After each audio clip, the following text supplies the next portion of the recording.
Hoy es 7 de julio, San Fermín, de 2026, y como es martes, a repasar notas, empezando por negocios y dentro de negocios el apartado habitual de inversiones. Dos inversiones llamativas esta semana. Por un lado, aparece una nueva empresa, una más, que anuncia que se va a dedicar a fabricar chips, en general clústeres de computación enfocados específicamente a la inferencia de modelos de inteligencia artificial generativa, especialmente modelos de texto. Esta empresa se llama Edged, como filo, pero como si fuera el participio de filo, es decir, E-D-G-E-D.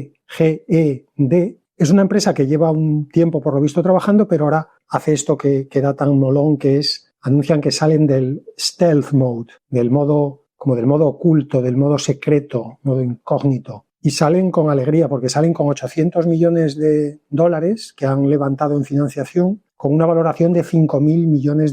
Y han anunciado al mismo tiempo que ya tienen más de $1.000 millones en pedidos firmes de clientes para sus chips, clústeres de inferencia. Así que otra más que se suma a la oportunidad clarísima que hay de intentar quitarle, aunque sea un trocito pequeño, a Nvidia, porque por pequeño que sea el trozo, en porcentaje, en valor absoluto, va a ser una cantidad millonaria de dinero. La otra inversión es en China. La empresa Kling AI, Kling con K, K-L-I-N-G, que es la empresa que hace el modelo de vídeo del mismo nombre y que es uno de los modelos de vídeo más populares que hay en China. Bien, pues esta empresa es parte de un conglomerado que se llama Kuaishou Technologies y hasta ahora pues está la compañía madre, Kuaishou, tenía el 100% de Kling. Bueno, pues ahora Kuaishou ha decidido abrir la inversión a externos y ha conseguido $2.800 millones, entre otros, por ejemplo, de Alibaba y de Tencent. Tencent es el conglomerado, a su vez, también de telecomunicaciones chino. Y con esa inversión de $2.800 millones,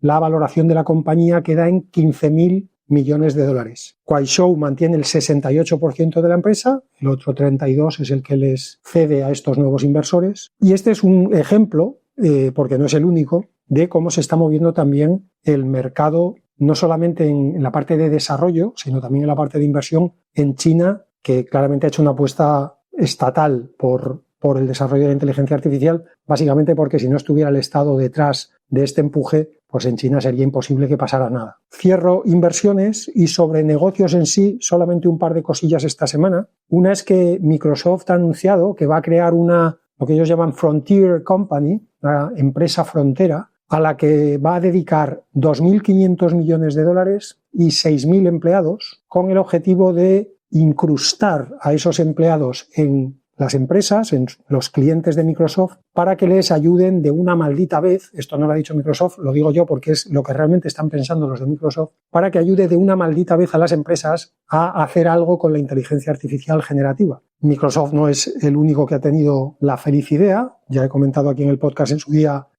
tanto OpenAI como Anthropic anunciaron sendas divisiones de implantación de inteligencia artificial. Amazon también lo anunció hace poco, supongo que Google también o lo ha anunciado o lo anunciará. En fin, como suele pasar aquí, cuando se le ocurre a uno una idea, la competencia, muy original siempre, básicamente lo que hacen es por si acaso vamos a copiarlo, de tal manera que si acierta, pues también acertamos nosotros, y si se equivoca, pues tampoco pasa nada porque no habremos sido los únicos que nos hemos equivocado, con lo cual tampoco quedamos como los tontos del grupo. Esto obviamente a quien le va a pegar un buen bocado en volumen de negocio es a las consultoras, no tanto a las consultoras de estrategia, que esas seguirán vendiendo proyectos y diamantes y las 5 Jotas del no sé cuántos, pero sí a las consultoras más de tropas sobre el terreno, tipo por ejemplo Accenture. Claramente lo que están viendo las empresas fabricantes de inteligencia artificial es que las consultoras no están consiguiendo, o como mínimo no están consiguiendo al ritmo que los fabricantes querrían que las empresas implanten inteligencia artificial, y han hecho aquello tan propio de la naturaleza humana, que es cuando tú crees que algo es fácil de hacer y nadie lo hace, o el que lo tiene que hacer no lo hace, haces aquello de aparta tú que ya lo hago yo. Bueno, pues vamos a ver lo que consigue Microsoft y Anthropic y OpenAI y tal, que no hayan conseguido los Accentures de la vida y similares. Y la última de negocios de esta semana es un poquito una reflexión, una de estas cosas que tanto me gusta hacer a mí, que es coger alguna de estas cositas que parecen menores y engordarla un poco, porque hay ideas que se me quedan dando vueltas en la cabeza y a base de dar vueltas en la cabeza van cogiendo con esas vueltas la pelusa que hay en el cerebro y se acaba haciendo una bola de pelo dentro del cerebro, un poco como cuando pasas la escoba, pero la pasas sin muchas ganas, que se te va pegando a la escoba todo lo que hay por casa y cuando te das cuenta tienes la escoba que parece un perro. Bueno, pues esto es un poco lo que pasa con estos pensamientos pequeños, se me quedan por ahí y cuando me doy cuenta tengo una especie de tratado científico-filosófico sobre alguna de las cosas que dan vueltas en la inteligencia artificial. La noticia en sí, como digo, es pequeñita. Zuckerberg, ese hombre que siempre está en nuestros corazones, ha anunciado a sus empleados esta semana que los agentes no están progresando tan rápido como los directivos de Meta, entre los que supongo que se incluye él, habían esperado. Y haciendo palanca en este caso no yo, sino el propio Zuckerberg, haciendo palanca sobre este hecho, incontestable, yo creo, por otro lado, que los agentes no están yendo tan deprisa como los ejecutivos de las empresas que los fabrican pensaban. Zuckerberg ha anunciado que Meta va a abrir como una nueva línea de negocio que va a consistir básicamente en alquilar toda la capacidad de computación que ellos habían pensado que iban a necesitar y no están necesitando a clientes externos. Porque Meta, a diferencia de Google o a diferencia de OpenAI o de Anthropic, no tiene modelos propios que correr en los centros de datos que ha ido construyendo y ampliando. ¿Quién iba a decir que cargarse a Yann LeCun para poner al chaval este de 20 y pico años del que Zuckerberg quedó prendado? No sé muy bien por qué, porque parece ser que en el futbolín de la empresa el chaval este jugaba fantásticamente, arrastraba perfecto, nunca hacía jugada, el tío le daba incluso de chilena con el futbolín y Zuckerberg le dijo, tú eres mi hombre, fue a Yann LeCun, le dijo, tú a la calle, que eres un piernas y no has hecho nada en la vida. Bueno, pues de momento parece ser que el cambio estratégico no ha dado los frutos que Zuckerberg también esperaba. Ni el cambio estratégico, ni los agentes, ni los centros de datos han ido por donde Zuckerberg pensaba. No pasa nada. Así que la noticia en sí es esta, que piensas, bueno, pues oye, han calculado mal, más allá de la broma fácil, pero bueno, esto pasa. Oye, tú a veces cuando haces un plan estratégico, a veces aciertas y a veces te equivocas. A veces te equivocas incluso mucho. También es verdad que cuando haces un plan estratégico y te equivocas mucho, normalmente te echan. A Zuckerberg no veo yo que le vaya a pasar eso, pero bueno, no pasa nada. Pero en cualquier caso, haces un plan estratégico, te equivocas, oye, dentro de lo malo, has buscado una salida medio digna, que es construir esta nueva división y convertirte en una especie de AWS o de Azure y vender simplemente computación al peso, ¿vale? Algo sacarás y por lo menos vas compensando todo el dinero que te has gastado. Mi reflexión no era simplemente criticar a Zuckerberg, que siempre es un deporte que gusta practicar. Es un poco como las cervezas después del pádel, aquellos que jueguen al pádel. Si el pádel es una excusa, realmente vas a por las cervezas. Esto es un poco lo mismo. Las noticias de Meta son una excusa. Lo realmente interesante es sacudirle a Zuckerberg.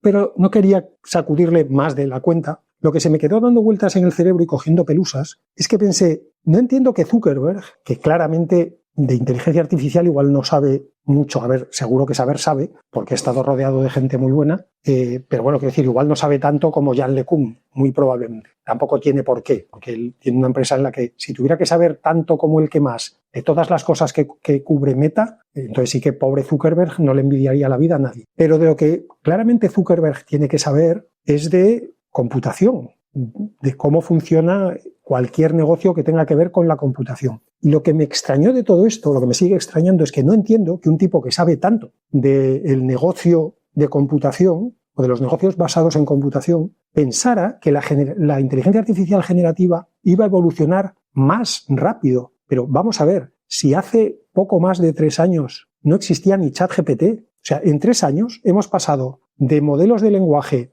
que hacían poco más que mantener una conversación dignamente a tener Claude, GPT, Gemini, Qwen, incluso los propios Llama suyos, aunque se hayan quedado estancados, en 3 años. Más todos los modelos de vídeo, más todos los modelos de audio, más todos los modelos de generación de imágenes. Pero realmente, o sea, ¿alguna vez en la historia algo ha ido más rápido de lo que ha ido la inteligencia artificial generativa en 3 años? No entiendo cómo alguien que sabe, insisto, de computación y de gestionar empresas, porque también Zuckerberg ya lleva un tiempecito dirigiendo Meta. O sea, ¿cómo alguien podía esperar que las cosas cambiaran más rápido de lo que ya han cambiado en estos 3 años? Salvo, y eso es lo que me parecería, por un lado me parecería una explicación, pero por otro lado casi me parecería peor, y es que Zuckerberg también fuera de los muchos, en eso no es ni mucho menos el único, que pensara que esto de convertir los modelos de inteligencia artificial generativa, que son estocásticos por diseño, en deterministas, era un problema menor. Es decir, que convertir un proceso estocástico en un proceso determinista es un problema menor. Y ahí es donde digo, ostras, por un lado me cuesta mucho creer que, a ver, Zuckerberg, insisto, más allá de las bromas, tonto no puede ser. Pero por otro lado, pensar que convertir algo estocástico en determinista es un problema menor en computación, insisto, en el área donde Zuckerberg tiene que saber, pero vamos, 10 veces más que una habitación llena de 100 tíos que sepan mucho, pues me cuesta mucho pensar que él pensara eso.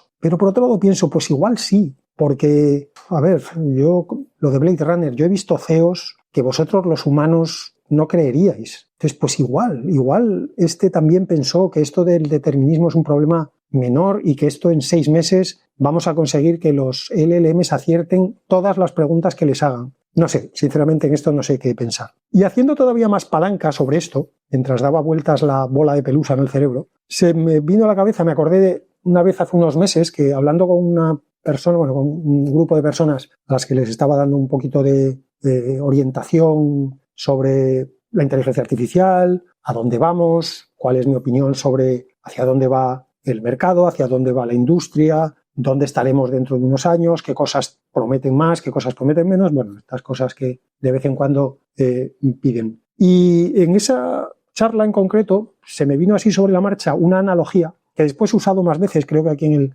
podcast también lo he usado alguna vez, porque es de estas analogías que cuando se te viene a la cabeza piensas, esto me encaja bien para explicarlo, pero luego a medida que sigues explicándolo, la analogía te sirve para explicar cada vez más cosas.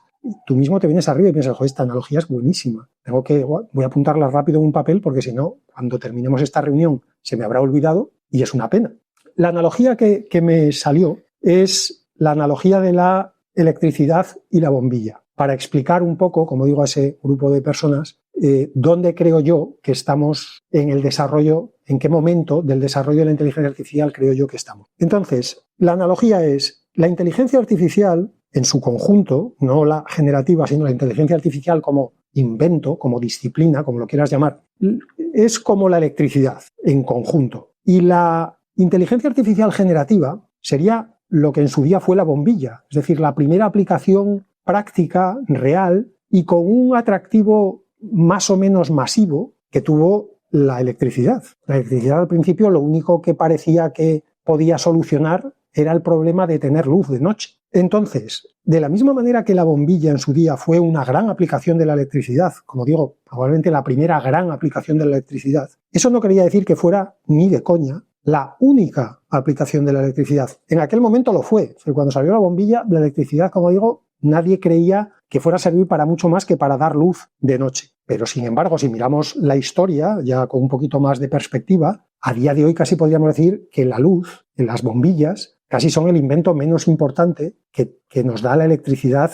a día de hoy. De hecho, cuando se nos va la electricidad de casa, cuando tuvimos el famoso apagón, lo menos incómodo era que no que no se encendieran las bombillas de casa. O sea, si alguien nos dijera, va a volver toda la electricidad salvo las bombillas, todos diríamos dónde hay que firmar. Porque lo realmente grave era que no te funcionaba la nevera, que no te funcionaba el móvil, que no te funcionaba internet, que no te funcionaba la tele y, por supuesto, en escalas mayores, que en los hospitales, cuando se acabaran los generadores, si llegara ese momento, no funcionarían los respiradores artificiales, no funcionarían los riñones artificiales, no funcionarían los corazones artificiales, no funcionaría ninguna de las máquinas de monitorización de los enfermos. Es decir, lo de menos sería que por las noches no hubiera bombillas, siendo una gran comodidad tener luz por la noche. Pero de todo lo que nos da la electricidad a día de hoy, casi es lo menos importante. Así pues, la bombilla, que durante mucho tiempo se consideró como la gran aplicación de la electricidad, ha acabado siendo una aplicación interesante, pero no la principal. Fijaos que incluso a día de hoy seguimos muchas veces usando electricidad y luz como sinónimos. Mucha gente que dice, me ha venido el recibo de la luz, o cuando hubo el apagón mucha gente, se ha ido la luz. Pues porque durante mucho tiempo la electricidad lo único que hizo fue dar luz. Eso mismo es lo que yo creo que está pasando, y como digo, la analogía se corresponde en varios puntos con la inteligencia artificial, porque yo creo que eso es lo mismo que está pasando con la inteligencia artificial, como, insisto, gran invento, y con la generativa, como primera aplicación con cara y ojos de la inteligencia artificial general. De hecho, si os fijáis, por ejemplo, pasa un poco como la electricidad y la luz, que se usan como sinónimos, a pesar de que hoy ya sabemos que la luz es solo una aplicación de la electricidad. De la misma manera, a día de hoy hablamos de la inteligencia artificial para referirnos solamente a la inteligencia artificial generativa. Cuando la gente dice, le he hecho una pregunta a la IA, quiere decir que le han hecho una pregunta a una inteligencia artificial generativa, que es un tipo muy específico de inteligencia artificial. Pero ya está pasando un poco lo de la bombilla, que estamos entendiendo que eso es lo único que nos va a dar la inteligencia artificial. Y por lo tanto, si la electricidad y la luz durante mucho tiempo fue lo mismo, la inteligencia artificial y la generativa, a día de hoy, para la mayoría de la gente, es lo mismo. Siguiendo con esa analogía, yo creo que estamos en ese primer estadio de desarrollo de la inteligencia artificial, como fue la bombilla en la electricidad. Es decir, acabamos de descubrir la bombilla que hemos descubierto tiene muchos problemas todavía. Creo recordar, porque lo menciono en uno de los trainings que hago, que la primera bombilla que inventó Edison me parece que duraba 9 horas. O sea, a las 9 horas se fundía el filamento. Pero claro, el filamento no era como los filamentos que con el tiempo hemos sido capaces de desarrollar. Los primeros filamentos con el calor se acababan derritiendo. O sea que la primera bombilla que se inventó ni siquiera era una bombilla muy útil, porque hombre, tener una bombilla que te dura 9 horas, a cada 9 horas tener que cambiar la bombilla, que además costaba un pastizal porque se hacían prácticamente a mano, pues de esa misma manera la inteligencia artificial generativa es la primera aplicación, insisto, con cara y ojos, pero tiene todavía muchos problemas. Estamos, por lo tanto, en la fase en la que en su día estuvo la electricidad. Por un lado, hay que seguir trabajando en mejorar la aplicación que ya hemos encontrado, la generativa. Hay que intentar que no cometa tantos errores, que si los comete por lo menos nos avise o que tengamos algún sistema de alerta, lo que sea. Pero por otro lado, hay que seguir desarrollando todo lo demás de la inteligencia artificial. Igual que en su día se siguió desarrollando la electricidad como herramienta para desarrollar un montón de aplicaciones prácticas y no solo la bombilla. Si la humanidad se hubiera conformado con la bombilla, nunca habríamos tenido el motor eléctrico, nunca habríamos tenido las neveras, ni las lavadoras, ni los lavavajillas, ni las televisiones, ni los teléfonos, ni nada. No habríamos tenido nada de eso. Tendríamos bombillas, un montón de bombillas, nada más. Por eso digo también muchas veces que aunque realmente esto de la inteligencia artificial generativa sea finalmente una burbuja y explote y tacatín, tacatán, no es nada malo. La inteligencia artificial generativa es una aplicación concreta de la inteligencia artificial. Yo creo que tiene todavía recorrido y que se puede mejorar mucho. Pero incluso aunque no fuera así, la inteligencia artificial tiene muchas más posibilidades de desarrollo. Y eso es un camino largo, es un camino que no se puede recorrer en 3 años. Por eso antes decía que me extrañaba que Zuckerberg hubiera pensado que esto iba a ir más rápido. Pero ¿cómo puede ir más rápido? Es que más rápido, que quería decir que en 6 meses íbamos a revolucionar el mundo y las empresas iban a cambiar en 6 meses todos sus procedimientos y todas sus organizaciones, iban a despedir a la mitad de la plantilla. Pero es que eso no pasa en la vida real, querido Zuckerberg. En fin, con lo cual, el resumen es, hay 2 grandes líneas de trabajo. Una es mejorar el primer invento que ya tenemos, mejorar nuestra bombilla de inteligencia artificial, que es la generativa. Y hay otro trabajo que es seguir pensando qué más cosas podemos hacer con la inteligencia artificial, con el machine learning, y dentro del machine learning con las redes neuronales, para seguir solucionando otros problemas. Desde un punto de vista práctico, de ganar pasta y de petarlo en las fiestas, pues la primera tarea es más interesante. Claro, a día de hoy, hablar de inteligencia artificial generativa, desarrollar inteligencia artificial generativa, implantar inteligencia artificial generativa, te convierte en el tío más popular del instituto. Pero intelectualmente, amigos, es muchísimo más interesante la segunda tarea. Es mucho más interesante intentar realmente cambiar el mundo, cambiar la historia de la humanidad, explotando toda la inteligencia artificial y no solamente la bombilla. Voy ya con desarrollo. La primera parte habitual de modelos versiones, esta semana solamente voy a mencionar que Anthropic ha, por un lado, lanzado la versión 5 de Sonnet, de Claude Sonnet, de la cual lo único que se puede decir es que es mejor que la 4.6, que era la última que teníamos. Estamos en esta fase en que las mejoras son de momento incrementales. Y por otro lado, también de Anthropic, Fable vuelve a estar disponible. Después de este rifirrafe con el gobierno sobre si era peligroso o no era peligroso, la han vuelto a poner a disposición del público. Pero, como era de esperar, con todavía más guardarraíles que antes. De hecho, creo que la semana pasada ya hablaba de que ahora no es que le pongan solo guardarraíles, alrededor de los guardarraíles hay una alambrada eléctrica y en el caso de que seas capaz de saltar la alambrada eléctrica, te encuentras allí formada a la selección italiana de los años 90, dispuesta con Gattuso al mando, dispuesta a partirte la tibia y que no sigas avanzando. Pero incluso en el caso de que sobrepases a la selección italiana de los 90, te espera detrás un equipo de psicólogos para intentar ayudarte con el trauma que te va a causar utilizar este Fable de una manera así, a la venga, a pecho descubierto. Somos seres humanos débiles físicamente y débiles mentalmente, pero gracias a Jobs tenemos a Darío Amodei en Anthropic que vigila por nuestro bienestar físico y emocional. Y desde aquí quiero darle las gracias a Darío Amodei por protegerme de mí mismo, de mi estupidez y de mis limitaciones intelectuales. Menos mal que él es mucho más listo que yo y sabe lo que me conviene. Fuera de esto, fuera de los modelos, varios papers esta semana. Esta semana ha sido una semana interesante. Por un lado, un paper de Yale, de la Universidad de Yale y Google, sobre el problema de la metacognición, que es una palabra muy bonita, de estas que también conviene soltar de vez en cuando en las fiestas, cuando quieres quedarte solo un rato, ¿sabes? Cuando tienes la cabeza como un bombo y la gente está haciendo mucho ruido, dices metacognición, la gente sale corriendo a la otra esquina de la sala y te deja allí un poquito respirando. La metacognición es, como digo, una bonita palabra para expresar la idea de que un modelo o un ser humano pueda saber qué sabe y qué no sabe. Y de lo que sabe, que sepa cómo de bien lo sabe.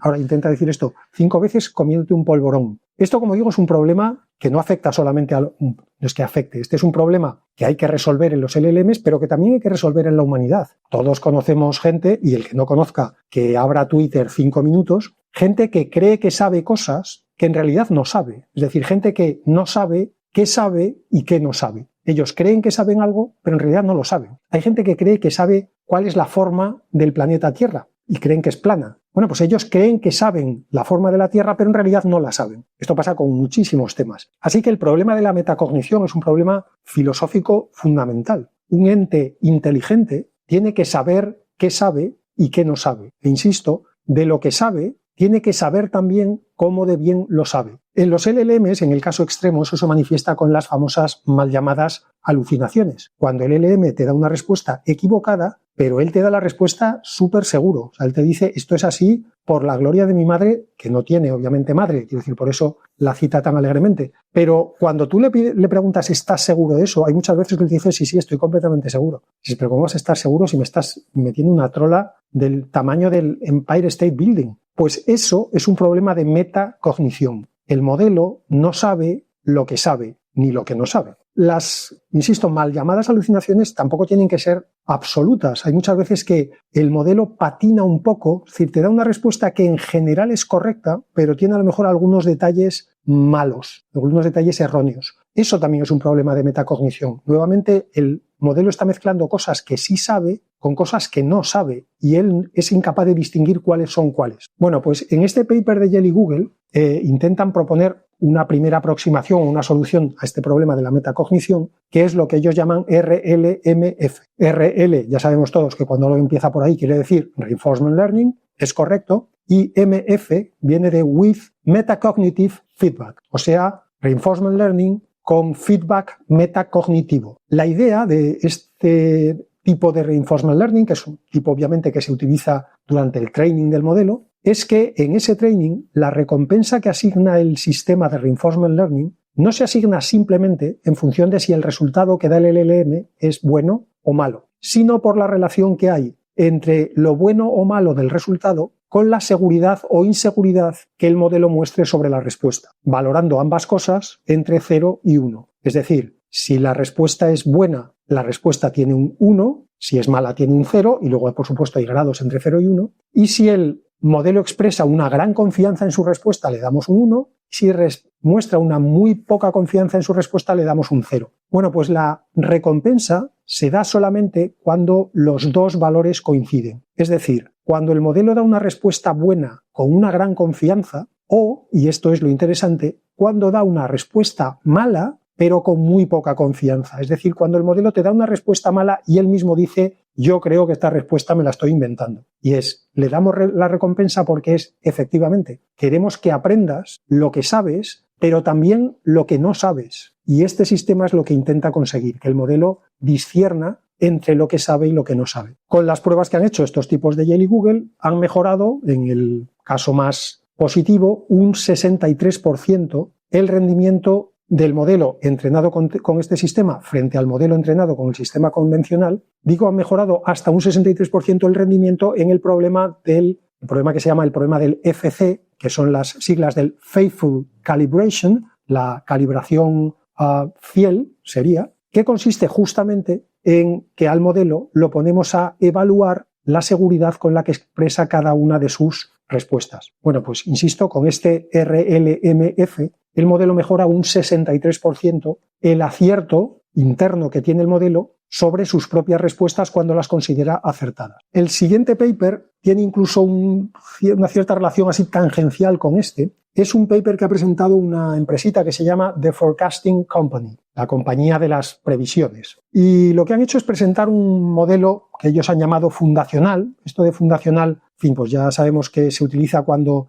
se quiere presentar un modelo como un modelo desarrollado con un nuevo principio, con un nuevo paradigma, con una nueva arquitectura, o como mínimo con aportaciones muy sustanciales a las arquitecturas que ya existen. Bueno, pues han presentado un modelo fundacional de series temporales, que es algo de lo que hacía tiempo que no veía por ahí nada interesante. El modelo se llama T0-alfa y es un modelo que tiene tan solo 102 millones de parámetros, millones como 10 elevado a la 6. Y lo interesante de este modelo de time series, de series temporales, con respecto a los modelos que ya existen, y yo creo que es lo suficientemente interesante como para que le podamos llamar un modelo fundacional, es decir, abre una nueva línea de desarrollo, es que este es un modelo probabilístico. Es decir, el output del modelo no es una predicción concreta, sino un rango de valores con un porcentaje, por decirlo así, con un nivel de confianza sobre la probabilidad de que el valor real esté en ese rango. Para conseguir esto, lo que hacen estos de The Forecasting Company es entrenar al modelo justamente para que busque un equilibrio entre, por decirlo así, el acierto y el rango, que busque, una vez más citando a Aristóteles, el virtuoso término medio. Es decir, que no diga, si tienes que dar una predicción entre 0 y 100,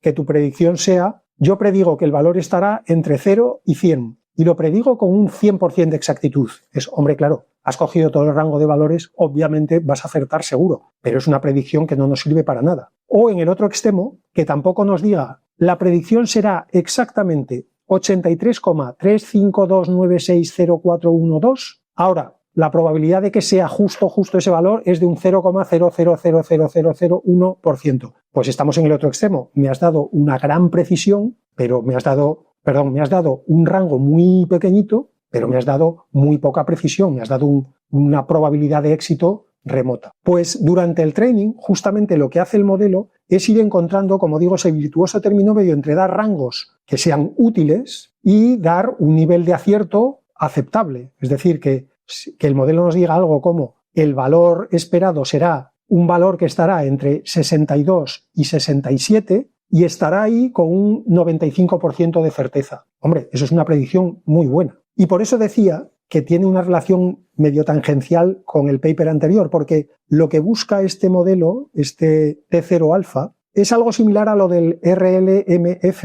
que mencionaba antes, que el modelo aprenda a dar respuestas y a la vez que aprenda a estimar el nivel de confianza que tienen en que esa respuesta sea la respuesta correcta. Y me gustan estas líneas de trabajo, por eso me gustó el paper del RLMF y me gusta este T0-alfa, porque digamos que abandonan directamente la idea, yo creo que quimérica, de intentar dar predicciones exactas y siempre correctas, y lo que intentan es trabajar con lo que tenemos. Y lo que tenemos es una realidad que es estocástica. La realidad, en última instancia, es estocástica. Solamente cuando agregamos cantidades ingentes de elementos de la realidad podemos hacer predicciones más o menos exactas. Pero si no, es mejor asumir que vivimos en una realidad estocástica y adaptar nuestras herramientas a esa realidad. Me gusta, por lo tanto, ya digo, estas líneas de trabajo que dejan a un lado el intentar quedar como un chulito de yo te voy a acertar todo lo que me digas, seas un LLM o seas un modelo de series temporales, y es mejor asumir que yo voy a hacer todo lo que pueda por acertar lo que me preguntes, pero lo que voy a hacer por si acaso es cada vez que te dé una respuesta te voy a dar un margen de confianza, te voy a dar un nivel de certidumbre que yo estimo que tiene esa respuesta.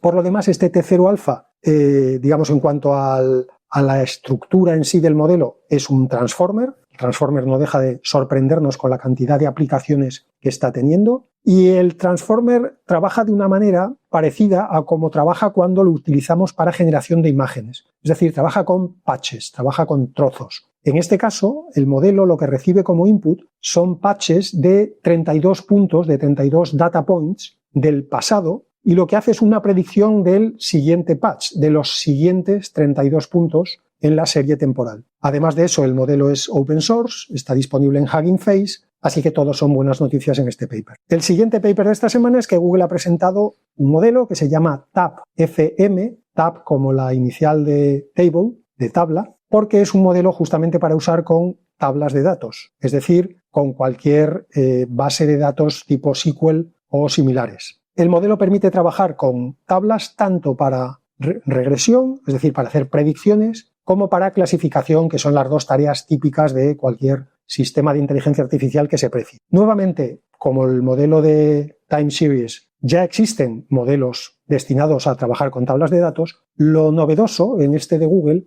es que es lo que se llama un zero shot, un modelo que no necesita entrenamiento previo. Trabaja directamente con las tablas de datos que le quieras dar sin necesidad de entrenarlo sobre esas propias tablas de datos o sobre tablas de datos similares. Y no hace falta entrenarlo previamente porque Google ya se ha encargado de entrenarlo en millones de tablas de datos de todos los tipos. El principio es un poco el mismo que con un LLM. Tú lo que haces es alimentarlo con millones, normalmente trillones americanos de tokens, y una vez que está entrenado con todos esos trillones de tokens, el modelo ya es capaz de entender el lenguaje, incluso aunque tú le presentes una expresión, una frase, un prompt, que el modelo no haya visto nunca en el entrenamiento. Pues ese es el mismo principio que ha seguido Google con este TAP-FM. Lo ha entrenado con millones de tablas de datos, de tal manera que, por decirlo así, el modelo ha aprendido a hablar en tabla de datos. Y a partir de ahí, tú para usarlo lo único que tienes que hacer es meterle como parte del contexto las tablas de datos con las que quieres que trabaje. Y el modelo va a expresar,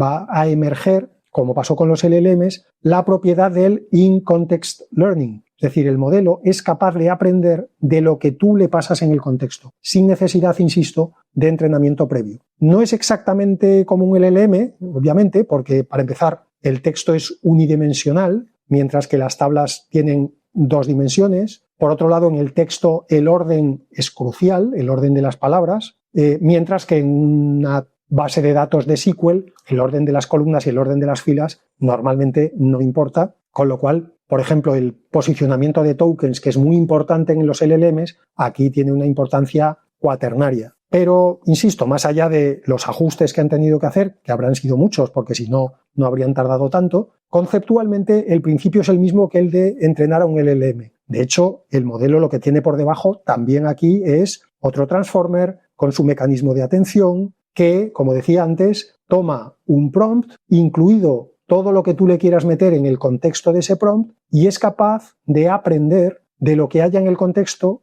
añadiéndolo a lo que él ya aprendió en el training. Así que, todo el mundo a meter en este TAP-FM sus bases de datos de clientes y que el modelo lo pones a hacer regresiones para que pueda predecirte el churn, para que pueda predecirte clientes más proclives a un upselling, para que te haga clústeres de clientes similares para acciones de comunicación, para lo que te dé la gana. Venga, ya estáis tardando. Siguiente paper es uno de la Universidad de Nueva York y AMI. AMI, las iniciales de Advanced Machine Intelligence, es decir, la empresa que creó y en la que sigue Yann LeCun. Y por lo tanto, era fácil intuir que el paper va sobre los GEPAs, los Joint Embedding Predictive Architectures, que es la idea conceptual sobre la que Yann LeCun espera desarrollar sus world models, sus modelos de mundo. Y efectivamente el paper lo que presenta es un nuevo avance en esa dirección. A este modelo al que presentan en este paper lo llaman ADA-JEPA, ADA escrito A-D-A y JEPA lo que hemos dicho, y el ADA del principio es el apócope de Adaptive, porque lo que han construido con este ADA-JEPA es lo que ellos llaman un Adaptive Latent World Model, un modelo de mundo latente adaptativo. La idea es que el modelo en sí no quede congelado después del training, es decir, que una vez que lo has entrenado, eso es todo lo que el modelo va a saber y con eso va a tener que apañarse como pueda porque ya no va a aprender nada nuevo. Insisto, la idea no es exactamente conseguir que aprenda, pero sí es conseguir que sea capaz de adaptarse al entorno. Lo que hace este AdaJepa es que cuando planea una trayectoria, es decir, una secuencia de acciones para conseguir un objetivo, como un buen agente, cada vez que ejecuta una acción, lo que hace es observa el entorno y compara esa observación con su predicción de cómo debería ser el entorno después de esa acción. Y en función de esa comparación, adapta el resto de la trayectoria. Y hace eso, insisto, después de cada acción hasta completar la trayectoria completa. No soluciona, como decía, el problema del aprendizaje continuo, que es junto con la memoria los dos grandes problemas que todavía hay encima de la mesa para conseguir agentes de verdad, no agentes de estos que lo que hacen es picar código, pero es cierto que la adaptación al entorno es otro de los problemas que, sin ser ninguno de los dos principales, es también un problema que había que resolver en algún momento, porque una de las cualidades de un agente inteligente es que sea capaz de adaptarse al entorno, que sea capaz de reaccionar a eventos inesperados. El mundo es una caja de sorpresas, una caja de bombones, como decía la madre de Forrest Gump, y por lo tanto el agente tiene que tener algún mecanismo para poder reaccionar a situaciones imprevistas. Y esta de comparar la observación real con la observación esperada, que conceptualmente parece muy obvio, pero resolverlo en ese espacio latente, que es donde se tienen que hacer todos los cálculos, pues es más complicado, supongo, de lo que parece. Esa es la línea en la que va este AdaJepa de Yann LeCun y sus secuaces, que es como me gusta llamarlos, más que colaboradores. Yo también, a la gente que trabajaba conmigo, me gustaba llamarlos mis secuaces, también mis esbirros, a veces mis esclavos, pero eso con el tiempo se vio cada vez peor, por razones que nunca entendí. Pero secuaces me parece que le da un toque canallita, que es muy de nuestros tiempos. Y el último paper de esta semana en desarrollo es un paper de la Universidad Mohammed bin Zayed, que es una universidad que está en Emiratos Árabes Unidos, en concreto en Abu Dhabi, y la Universidad de Carnegie Mellon, americana, donde lo que hacen es un estudio, no presentan nada nuevo, lo que hacen es analizar los agentes de código actuales y los agentes científicos actuales. También ha habido mucho papelito que no he mencionado porque me parece que no iba a ningún sitio, igual más adelante va, pero lo que presentaban esos papers no, sobre agentes científicos, agentes que ayuden a mejorar el desarrollo científico, que ayuden a investigar, que sean capaces de desarrollar ideas científicas nuevas por su cuenta. Bueno, pues lo que hacen en este paper es analizar todo eso para ver hasta qué punto son o no son lo que en inteligencia artificial se consideran agentes. Y lo que concluyen es que no son lo que en inteligencia artificial se considera agentes, sino que son básicamente, la palabra mágica nuevamente, scaffolding. Es decir, son un poquito de espumillón y bolas de Navidad alrededor de un LLM sin más. De hecho, cuando leí el paper pensé, podían haberme llamado a mí para que firmara también el paper, porque lo que dice el paper, yo creo que a trozos lo he ido soltando en el podcast a lo largo de los últimos 6 meses. Pero espero que ahora que lo dice alguien que tiene unos títulos universitarios de renombre, la Universidad Mohammed bin Zayed, supongo que tiene su prestigio en Oriente Medio, y Carnegie Mellon claramente tiene prestigio, pues espero que a partir de ahora empiece también a crecer un poquito la voz de los que pensamos que el emperador igual no está desnudo del todo, pero digamos que va un poquito con taparrabos y sandalias. De momento no lleva mucho más. Habría que hacerle una capa un poquito más vistosa. Porque siendo cierto que técnicamente podríamos decir que los agentes de código y científicos que hay ahora son un agente, yo la definición que con el tiempo he ido haciendo mía de lo que considero que es un agente en inteligencia artificial,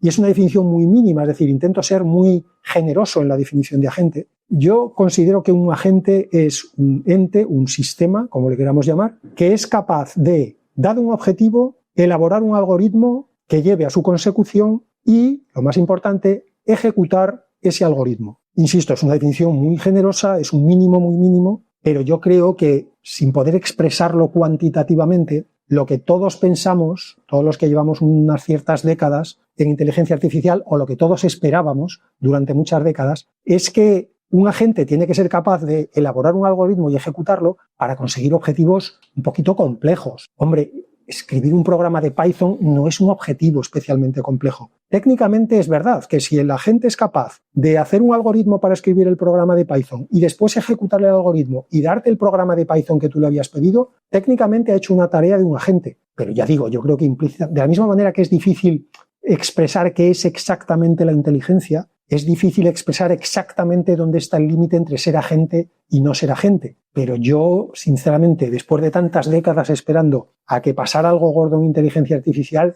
yo esperaba que no nos conformáramos con Claude Code. Claude Code es un gran comienzo, pero ostras, espero que no sea el final del camino. Porque si no, sinceramente, estamos más cerca de los sistemas expertos de los años 90, finales de los 80, 90, que de lo que al menos yo tengo en la cabeza cuando pienso en inteligencia artificial. En el paper también argumentan, por cierto, que una de las cualidades que debería tener un agente es que debería integrar internamente todo lo necesario para tener esa agentividad. Y ahí es donde mencionan ellos que en el caso actual eso no se da porque la mayor parte de lo que convierte el LLM en agente es scaffolding, es decir, es una estructura externa al propio agente. Aquí es donde yo, por ejemplo, no estoy de acuerdo con el paper. Como mínimo creo que esto es mucho más discutible de, en fin, lo ligeramente que lo sueltan ellos en el paper dándolo como una cuestión ya sentada. Por varias razones. Primero porque muchas veces es muy difícil definir qué es interno a un sistema y qué es externo a un sistema. Por ejemplo, lo que está dentro de un mismo chip es interno. Todo lo que está dentro del mismo chip lo consideramos parte del agente que se ejecuta en ese chip. Todo lo que está dentro de la placa base, incluyendo las memorias y los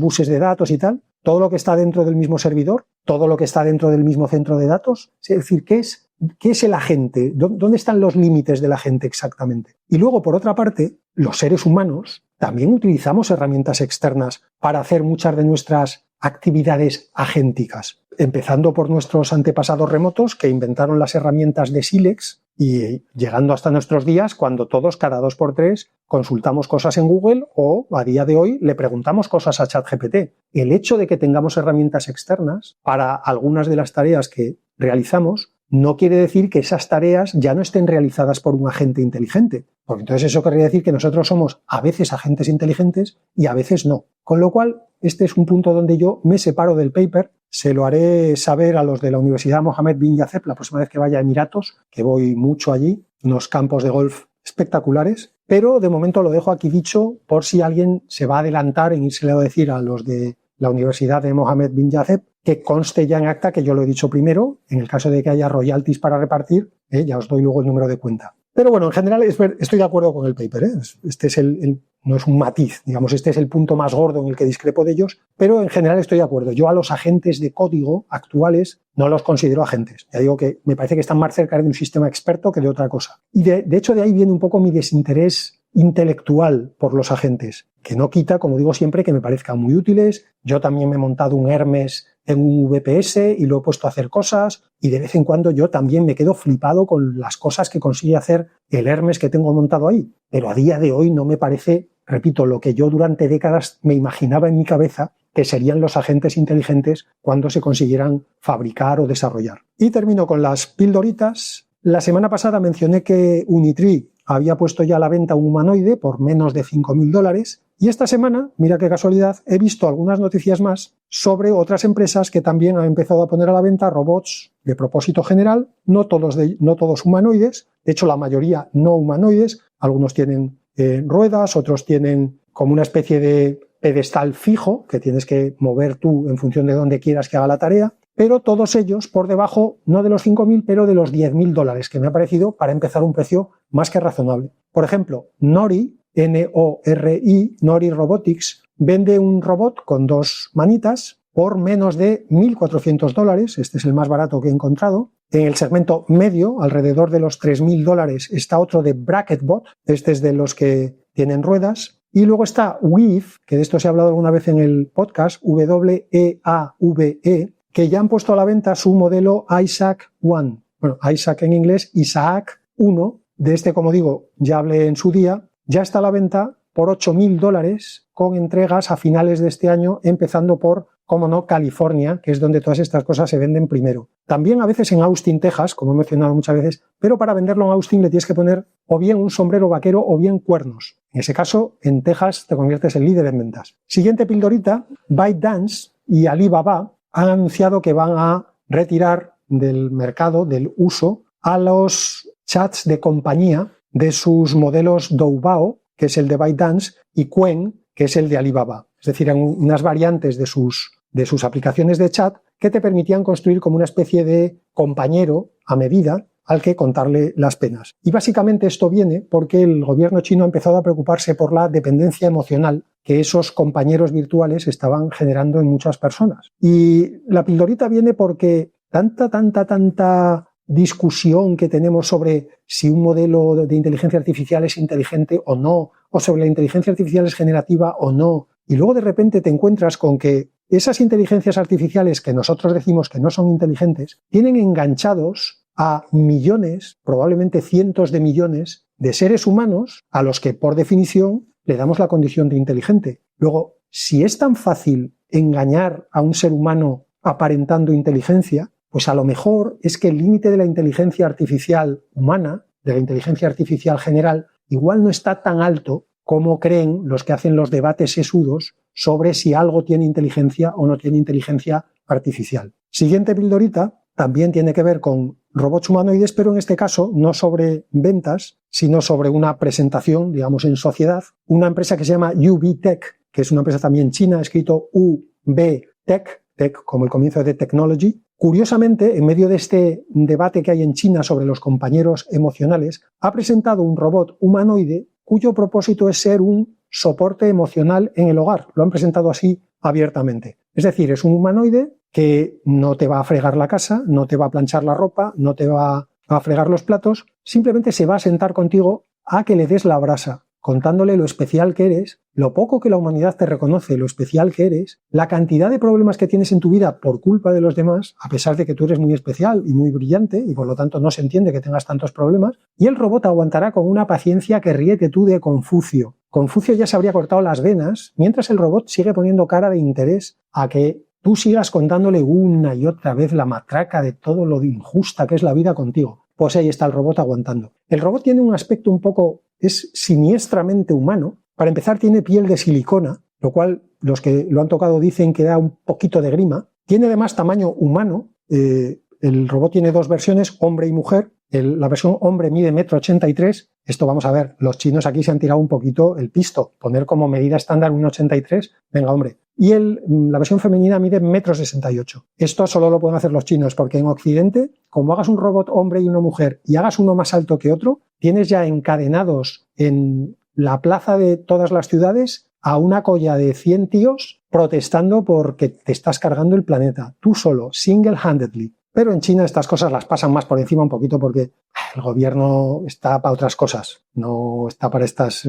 Total, que como digo, el humanoide tiene un aspecto muy humano, a pesar de que por debajo, obviamente, lo que tiene es un esqueleto de robot. Tiene, de hecho, 88 servos, 88 actuadores de movimiento. Tiene, obviamente, un LLM instalado localmente. De hecho, el problema de que lo tenga localmente, que se supone que es para garantizar la privacidad y que nadie va a guardar en un servidor todas tus quejas sobre lo mal que te trata la vida, pero el problema es que almacenarlo localmente, por mucho chip que le pongas al robot, la inferencia es un poquito más lenta de lo que estamos acostumbrados en los megacentros de datos de Anthropic y de OpenAI. Con lo cual también los usuarios que han probado esto en las demos que han hecho los de UBTech dicen que la inferencia es lenta. Lenta en el sentido de que hay veces que te carga un poquito tener que esperar varios segundos a que el modelo te conteste. Esto, por otro lado, tampoco le veo yo gran problema, porque la gente normalmente lo que quiere es contarte su vida. Tú, con tal de que muevas así la cabeza afirmativamente de vez en cuando y hagas sonidos tipo, ajá,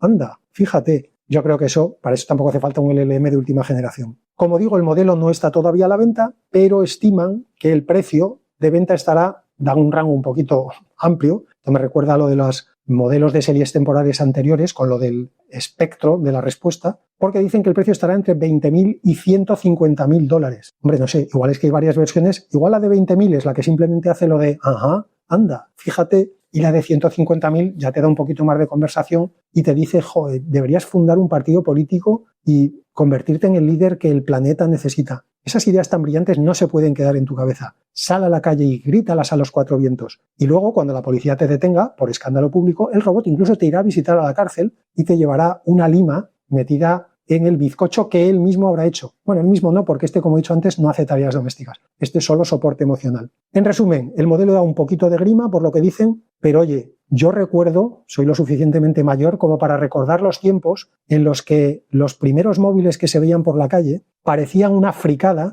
para ejecutivos pijos y todos mirábamos a los que hablaban con el móvil por la calle pensando, pero es que este imbécil no puede esperar a llegar a casa para hablar por teléfono, es que este tío se cree que es tan importante como para esto. Pues mira dónde estamos, todos con un teléfono como mínimo, y si nos quitan el teléfono, como decía antes, preferimos antes que nos quiten la luz de las bombillas a que nos dejen una hora sin teléfono. Pues igual los robots estos de soporte emocional, pues acabamos teniendo todos uno en su casa. Quién sabe si dentro de unos años estoy yo haciendo el podcast contándole al robot de soporte emocional, estoy haciendo un podcast buenísimo y sin embargo la gente no me aclama por las calles. ¿Qué puedo hacer? Y acabaremos los dos en la cárcel, el robot y yo. Y termino con una última pildorita, que es que Portugal el país, no una empresa, ha presentado su primer modelo de inteligencia artificial nacional. Han entrenado a un modelo, el Estado portugués, y lo han puesto a disposición de la población en modelo open source. Y lo que me ha gustado de esta pildorita es que al modelo lo han llamado Amalia. Portugal, queridos, nunca falla. Llamándolo Amalia, cumplen dos nobles tareas. La primera es, por supuesto, rendir homenaje a Amália Rodrigues, a Rainha do Fado, la gran fadista portuguesa de la historia.